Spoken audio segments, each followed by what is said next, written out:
Oh, thank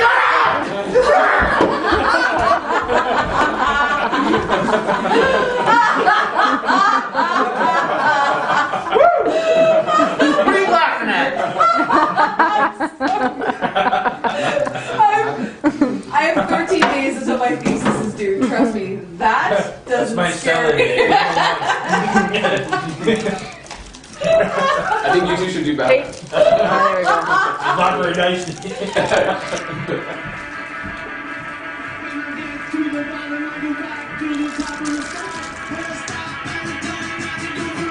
Commercial break. Oh.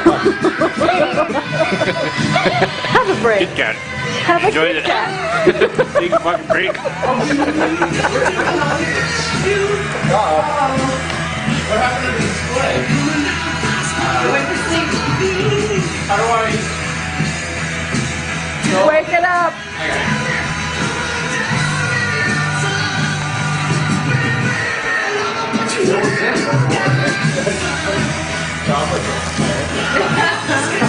Dude, American. He had it up. That's what she said. It was there. I'm proud of myself. I'm sorry. That was too perfect. Thank you for that. You had it up.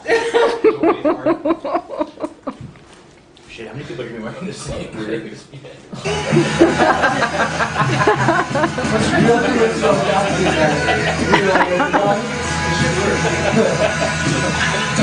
Top points for originality there, Ben.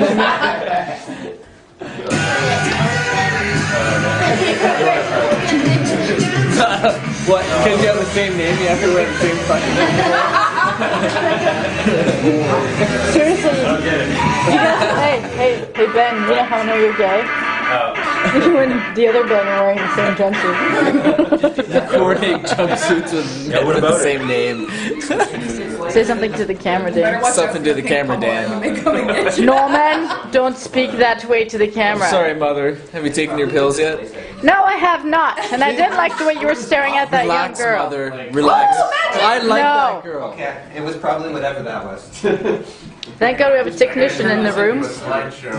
And yes, I did say technician. I love how everybody else has, like, you know, slideshows and stuff, and I'm like, Dr. Horrible. Okay, well, I have like pages of unorganized notes that I'm just gonna like sort of... Steps ahead of me, my friend. Whatever. Steps ahead of me. Okay, so I'm gonna talk about Charles Manson and the music industry. I read that Manson, the Manson killings, the Tate LaBianca murders, in which a total of, I think, like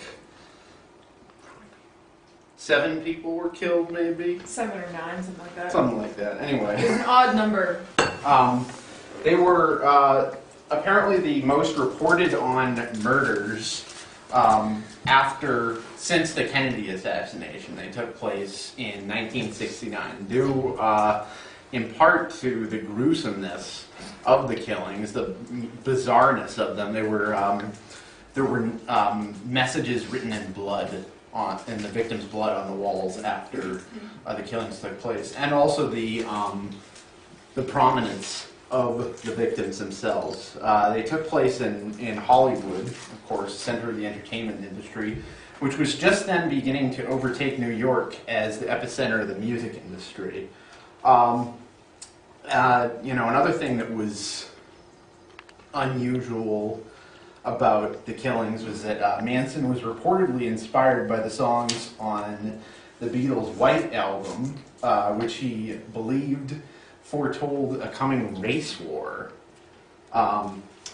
Manson had a number of interesting connections to the music industry. He was a struggling musician who had attempted to start a career in the music industry by befriending Beach Boys drummer Dennis Wilson.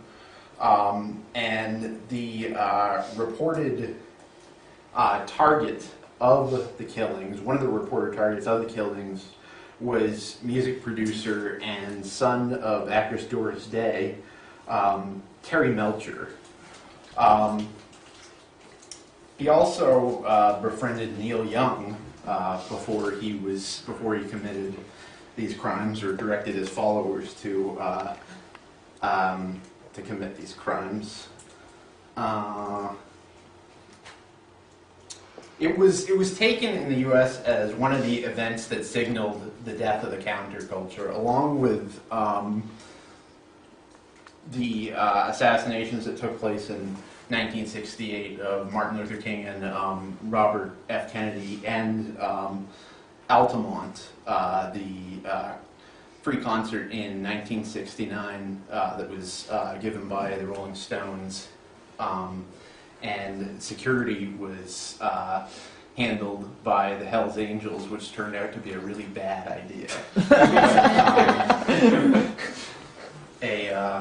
Somebody ended up being murdered, but anyway. Just one person? Just as far as I'm aware, it was just one person. That's nothing. But so this was actually the Tate LaBianca killings. There were two different mass murders that took place August 8th, and August 9th of 1969.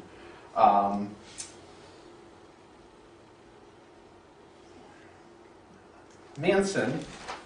Go on to the next slide here. Oh yeah, by the way, the song I played. Like the song I played. What was that? Look where the hand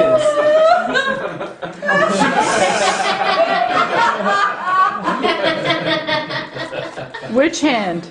The pointer becomes a hand. Anyway. It was very interesting.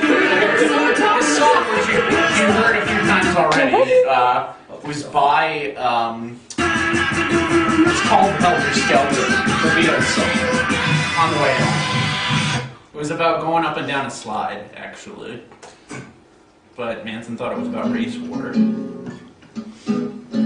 So, here's three of the many faces of Charles Manson. I don't know, this is all stretched out here, but oh well. I could fix that, but I don't want to mess around with stuff. This is Charles Manson, singing right here.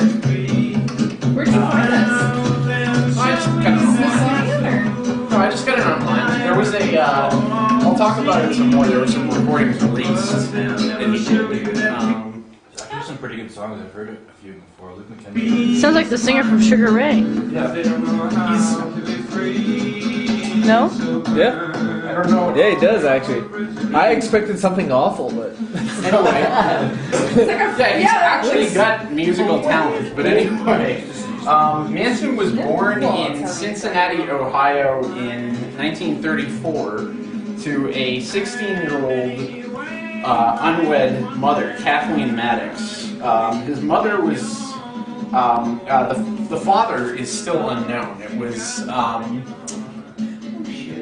believed. 1930s, being 16 years old, having unknown father. Yeah, it was believed at the time that the father was somebody named, or in later reports, the father was somebody named Colonel Scott.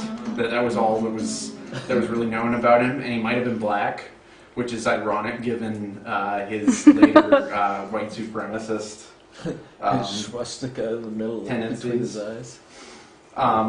But anyway, his mother was a serious drunk, and she went to jail in 1939 after she and her brother robbed a liquor store, or actually no, it was a service station. I'm sorry, but anyway, she and her brother were sent to jail for 3 years after robbing a Charleston, West Virginia service station.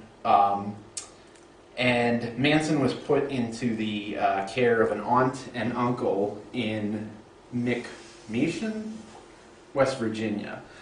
They were highly religious and restrictive, but loving, which was the exact opposite of Kathleen, who was pretty much let Manson do whatever he wanted, but was seriously neglectful. Purportedly, she once sold her son to a childless waitress for a pitcher of beer. She would frequently leave Charles with neighbors and then disappear for days. Usually he ended up with his grandmother or an aunt who would have to come and basically claim him because they'd been left with this child who, she had said, I'll be gone for an hour or two, and then a week later, she was still away. But anyway, after he had lived with an aunt and uncle who were fairly loving, for a couple of years, his mother got out of jail in 1942, retrieved her son, and they lived in a succession of broken down hotel rooms, and were accompanied from time to time by Kathleen's various lovers who were usually alcoholics as well. Kathleen attempted to have Charles placed in a foster home in 1947. As none were available, the court sent him to the Gibo School for Boys in Terre Haute, Indiana. He ran away after 10 months and attempted to return to his mother, who would not take him back. He then burglarized a grocery store and came up with enough money to rent a room, and broke into several other stores before he was apprehended and put into the juvenile detention center in Indianapolis. After an escape, he was sent to Father Flanagan's Boys Town, which is That sounds healthy. It's a famed, I believe, reformatory home for young men, and there was a movie about it in the 30s, starring Spencer Tracy, if I remember correctly. I haven't actually seen it. But, Manson spent most of the next 2 decades in and out of reformatory schools and then prisons. During one of his releases, he married. A son was born in 1956 after he was returned into jail. By the early 1960s, he'd racked up a long criminal record, having spent time as a pimp, stolen several cars, raped a woman after attempting to con her into prostitution via a bogus ad for a stewardess school, and committed both credit card fraud and forgery of federal checks. Around this time, in the early 1960s, he dabbled in Scientology, later borrowing several phrases and concepts from L. Ron Hubbard's religion/business when he established his own cult.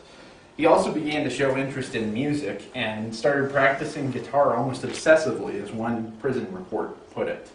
Other inmates at McNeil Prison, the federal prison where he was held in the mid-1960s, claimed that he was obsessed with the Beatles, but he wasn't an admirer so much as he was very deeply jealous of them, and he had told numerous people that if given the chance, he could be bigger than the Beatles. Manson was released from federal prison on March 21st, 1967. He begged authorities to let him stay in prison, as he didn't think he could adjust to life on the outside. At this point, he'd spent 17 of his 32 years in jail and in institutions. The prison authorities denied his request. He was released, was transported to Los Angeles, and went from there to San Francisco, where he quickly became involved in the Haight-Ashbury scene. He moved into an apartment and began scratching out a living as a panhandler, and got to know a librarian at UC Berkeley named Mary Brunner, and moved in with her.